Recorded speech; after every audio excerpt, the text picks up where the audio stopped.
ay rated SPG. Striktong patnubay at gabay ng magulang ang kailangan. Maaaring may masiselang tema, lengguwahe, karahasan, sexual, horror o droga na hindi angkop sa mga bata.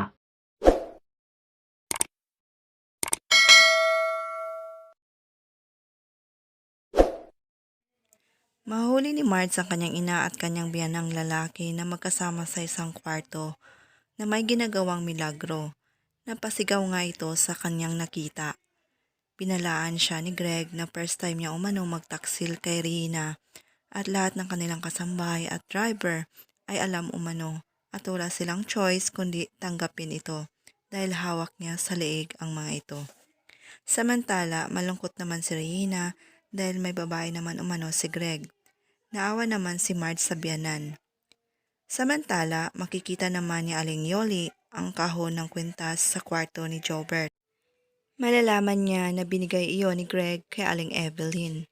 Magsusumbong kaya si Aling Yoli kay Rina? Lahat ng yan ay ating aabangan mamaya sa House of Lies. Maraming salamat po sa inyong panonood. God bless.